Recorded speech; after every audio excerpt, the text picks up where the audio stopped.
오늘 저희와 함께 하실 세 분 먼저 소개해드리겠습니다. 정태원 변호사, 김근식 경남대 교수, 양지열 변호사 나오셨습니다. 어서 오십시오. 안녕하십니까. 오늘 저희 뉴스앤뉴스에서는요, 조국 장관과 관련한 여러 가지 이슈 중에 핵심적인 내용들만 선정해서 집중 분석해드리도록 하겠습니다. 저희 뉴스앤뉴스가 선정한 첫 번째 이슈 어떤 내용인지 보겠습니다.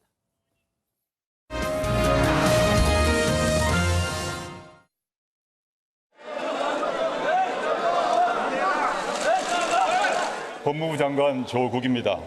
국민들의 열망인 법무부 혁신과 검찰개혁의 무거운 소임을 완수하기 위해서 최선을 다하겠습니다. 권력기관 개혁 관련 입법에 관한 국민의 대표인 국회에서 현명한 판단을 해주시길 믿습니다. 국회의 결정에 따르고 행정부가 해야 할 노력에 최선을 다하겠습니다. 많은 도움 부탁드립니다. 법무부를 대표해서 나와주시기 바랍니다. 저분들이 어떤 메시지를 보내고 있나요? 그래도 사퇴할 용이 없습니까? 책임감을 느끼겠습니다. 의원님 질책 명심하겠습니다. 조국 장관이 출석을 했고 한국당이 어떤 모습을 보이느냐 어느 정도 예상이 됐었는데 김근식 교수 호칭도 법무부 장관이라고 하지 않았고요. 네. 뒤로 돌아앉는 모습까지 보였습니다. 그렇습니다. 오늘 이제 대정부 질의 정치 분야에 있어서 이제 한국당을 중심으로 한 야당의 조국 법무장관에 대한 아마 이 반응이 어떨지 궁금했는데 예상했던 대로 후보자에서 장관을 입는 게 자체를 인정하지 않았다는 게 입장이었기 때문에 법무부 장관이라는 호칭을 되도록 쓰지 않으려고 했고요. 물론 이제 중간에 실수로 나오긴 했습니다만. 그리고 가능하면 장관이라는 명칭을 쓰지 않았고 아까 그 신임 국무위원 인사 말 할 때도 한국당 소속 의원들은 등을 돌리고 의자를 돌려서 앉았습니다. 그러니까 사실은 법무부 장관으로서의 임명 자체를 자격을 인정하지 않겠다는 정치적 의사 표시인데요. 그것뿐만 아니라 이제 오늘 오후 2시부터 시작된 저 질의에서 새로운 또 조국 장관과 관련된 폭로된 내용들도 나와 있어서 아마도 오늘부터 시작된 이 대정부 질의가 여전히 기승전 조국으로 연결되는 야당의 매서운 공세가 지속될 것으로 보입니다. 김근식 교수님이 말씀하시는 게 이제 주광덕 의원이 조국 장관한테 질의한 부분을 언급하신 것 같은데 그 내용을 바로 보고요. 그 내용으로 좀 얘기를 해보도록 하겠습니다. 이번 주 월요일 검찰이 자택을 압수수색 시작할 무렵에 압수수색하고 있는 검사 팀장에게 장관이 전화 통화한 사실 있죠? 네, 있습니다. 왜 통화를 하셨습니까? 압수수색 제처가 놀라서 연락이 와서요. 놀라서 연락이 왔습니다. 압수수색 당했다고요. 그래서 지금 상태가 좀 안 좋으니까 좀 차분히 해달라고 부탁드렸습니다. 그러면 장관은 압수수색 하기 전에 처에 연락을 받고 압수수색 팀장을 맡고 있는 검사와 장관이 통화를 한 사실을 인정하시는 거죠? 아닙니다. 압수수색이 시작되고 난 뒤에 검사분이 집으로 들어오고 난 뒤에 그 상태에서 제가 제 처가 상황을 알고 압수수색이 들어왔다는 얘기를 연락을 주었습니다. 그래서 근데 제 처가 매우 안 좋은 상태여서 어쨌든 장관은 압수수색을 시작한 검사 수사팀장과 전화한 사실은 인정하시는 거죠? 예, 인정합니다. 조 장관의 자택에 대한 압수수색이 진행이 될 때 법무부 장관인 조 장관이 수사팀장에게 전화를 했다. 일단 정태원 변호사 검사 출신이시니까 압수수색을 나갔어요. 그런데 바로 법무부 장관에게 전화를 와가지고 무언가 당부를 하더라.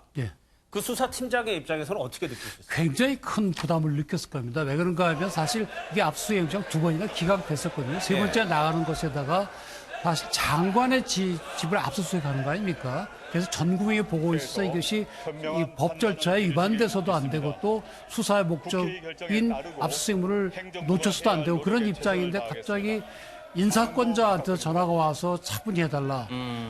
그런 전화를 받았을 때 그 검사 입장이 굉장히 당황했을 걸로 보입니다. 물론 뭐 조국 장관이 자기 집 압수수색 나왔다고 뭐 벽지로 인사 조치는 안 하겠지만 그래도 굉장히 부담을 느끼게 되죠. 물론 그러니까 검사 입장에서는 법무부 장관을 인사권자라고 인식을 당연하죠. 그럼요. 인사권자가 물론 우리 법상은 대통령으로 되어 있지만 실질적으로 법무부 장관이 제청에서 하거든요. 그러니까 장관이 뭐 검사나 정도 날리는 건 뭐 그게 어려운 일이 아니죠. 물론 뭐 조국 장관이 그럴 리는 없지만 검사 입장에서는 굉장히 큰 부담이 되는 건 맞습니다. 그래서 근데 사실 뭐 이 가장의 입장에서는 자기가 없는데 처자식만 있는데 압수수색에는 큰일을 당하니까 부탁할 수 있다 그렇게 볼 수도 있지만 이분이 장관이라는 걸 감안하면 저는 상당히 부적절했다고 보입니다. 만약에 얘기할 일이 있으면 변호인을 통해서 하시는 게 맞죠. 예, 본인 가족의 수사에 대해서 일체 보고를 받지 않겠다. 그런데 양재열 변호사님, 통화 내용, 조 장관이 얘기한 것처럼 통화 내용을 봐야 되는데 아내가 조금 심리적으로 흔들리는 것 같으니 그 부분을 좀 배려해달라고 조 장관은 얘기를 했어요. 이 부분을 법무부 장관이 검사한테 수사주의를 한 거라고 볼 수 있느냐? 그건 어떻게 생각하세요? 그래서 이제 주광덕 의원 같은 경우는 뭐 직권남용이라는 얘기도 하셨지만 사실 이제 앞서 말씀하신 것처럼 부적절했다라고 볼 수가 있어요. 다만 내용이 중요한 게 압수수색이잖아요. 그러니까 피의자는 피고인으로도 돼 있지만 정경심 교수에 대해서 교수에 대한 뭐 수사를 하는데 신문을 하는데 배려를 해달라 이렇게 얘기를 한 게 아니라 대상물 자체 수사의 대상물 자체는 집안이기 때문에 뭐 집안을 압수수색하는 과정에서도 좀 배려를 해달라라고 얘기를 한 거라면 부적절했을지는 모르지만 또 불법으로까지 얘기하기는 좀 어려운 측면도 있어서 그 내용의 중요성을 좀 따져봐야 될 필요가 있고 또 계기도 그렇습니다. 사실. 지금 어차피 이제 법무부 장관 아까 이제 이 압수수색하는 팀장 입장에서는 굉장히 큰 부담이 갈 수도 있다라고도 말씀하셨지만 지금 상황은 어차피 수사팀 전체가 법무부 장관 전체에 대한 수사를 하고 있고 누가 수사를 하는지는 법무부 장관은 다 알고 있기 때문에 그게 뭐 특별하게 또 압력이 갔을까 그런 생각도 해봅니다.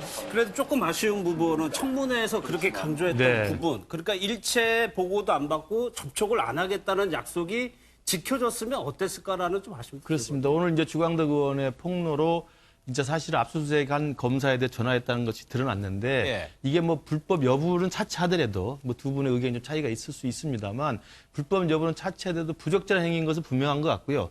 또 하나 관련돼서 그 바른미래당의 이태기 의원이 국민권익위에 이제 질문을 요청한 게 있어요. 답변이 온 게 있는데 기사도 났습니다만 현직 법무부 장관과 법무부 장관의 부인이 수사 대상일 때의 이해충돌 가능성을 묻는 질문이었습니다. 공식적인 답변은 원론적으로 충돌의 가능성이 있다는 것이었거든요. 바로 이런 경우를 상정하는 거 아니겠습니까? 현직 검사를 지휘하는 법무부 장관인데 그 현직 법무부 장관의 바로 배우자인 부인을 지금 기소해서 피의자로 수색을 해야 되는 검찰 입장에서 보면 이해충돌이 충분히 상존할 수밖에 없죠.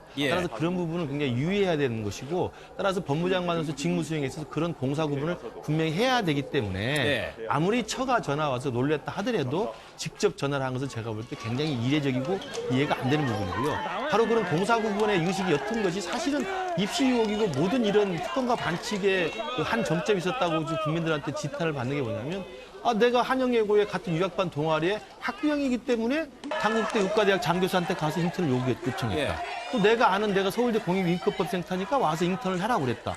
이런 모든 게 불법은 아니라 하더라도 다 공과 사를 구분을 못하는 거거든요. 그러니까 그런 측면에서 공사 구분의 의식 자체가 조국 후보자, 조국 장관 자체가 좀 없지 않는가. 그것이 결국은 지금 현직 장관 임무를 수행하는 데서 저런 논란거리를 지금 제공했다고 특히 봅니다. 저거는 수사를 이제 하는 사람과 당하는 사람과의 심리를 우리가 한번 분석해 볼 필요가 있는데요.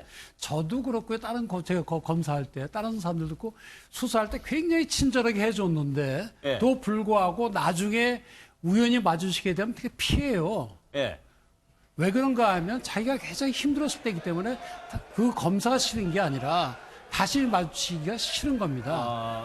그래서 이 경우에도 보면 지금 압수수색 가로 들어간 검사는 아무리 자기가 잘하고 배려해주고 해도 결국엔 조국 장관의 뇌리에는 그 검사 자체 그 개인적으로 싫어하는 것이 아니라 그 사람 자체가 싫거든요. 그런 거를 압니다, 검사가. 그 점에서 전화한 건 굉장히 부적절한 걸로 보입니다. 대정부 질문이 사실상 제2의 조국 청문회로 펼쳐졌다고 말씀을 드렸는데 이게 불똥이요. 이낙연 총리에게도 튀었습니다. 그 영상을 좀 보도록 하겠습니다. 인사청문회 바로 다음 날인 9월 7일 날 조국 후보자가 문 대통령을 만나서 임명해달라고 간청을 했고 그 다음 날에 우리 총리께서 이해찬 대표, 노영민 비서실장과 만나서 조국 후보자 임명을 하면 안 된다. 이런 결론을 내리고 건의를 했다고 하는데 사실이죠? 확인해드리기가 어렵습니다. 검찰은 조국 장관 후보자가 지명된 지 18일 만에 최소한 20곳 이상의 전방위적인 압수수색을 단행했습니다. 총리께서는 지금까지 검찰의 수사가 이렇게 진행된 적이 본 적이 있으십니까? 예, 굉장히 이례적이고 굉장히 규모가 크고 좀 요란하다고 느끼고 있습니다. 예. 이낙연 총리에게도 집중 포화가 쏟아진 이유는 양지열 변호사, 총리가 장관에 대한 임명제청권을 가지고 있기 때문에 법적으로 분명히 총리도 책임이 있기 때문입니다. 그렇습니다. 임명제청권이라는 게 이 사람을 법무부 장관에 임명해 달라 국무위원으로서 같이 일을 하겠다라고 이제 그 절차상을 거치도록 돼 있고 그 예. 절차를 거쳐서 대통령이 임명을 하기 때문에 지금 이제 오늘은 대정부 질문이라서 국무위원들, 특히 국무위원을 책임지고 있는 총리에 대해서 그 책임을 중간에서 당신도 어떻게 보면 일종의 뭐 중간 그 결재를 받아야 되는 사람이 아니냐, 왜 이 부분을 확인하지 않았느냐라는 식의 야당 의원들의 질문이 쏟아진 것이고요. 그래서 이제 야당 입장에서는 사실 지금이 야당이 뭐 정부에 대해서 일종의 공격을 하기에 굉장히 좋은 호재라고 볼 수 있지 않습니까? 그걸 최대한 살리기 위해서 이낙연 총리에게도 이 어떤 질문을 지금 책임을 꼽는 것이고, 이 총리에 대해서는 그동안에 사실 대정부 질문이나 다른 국회에 나왔었을 때 사실 조금 야당이 많이 밀리는 모습을 많이 보여줬는데 워낙 달변이니까. 워낙 달변이시니까 그렇기 때문에 거기서도 또 이번 기회는 한번 이낙연 총리의 길을 한번 죽여보자라는 생각도 하지 않았을까 하는 생각도 듭니다. 알겠습니다. 지금 대정부 질문은 멈춘 상황입니다. 왜냐하면 한국당이 긴급의총을 요구했기 때문인데 일단 현재까지 나온 소식으로는 조국 장관에 대해서 탄핵을 추진하기로 했다는 정도 속보가 들어와 있습니다. 저희가 이게 좀 최종적으로 입장이라든가 이유가 나오면 뒷부분에 좀 정치권 얘기할 때 다시 얘기를 해보도록 하고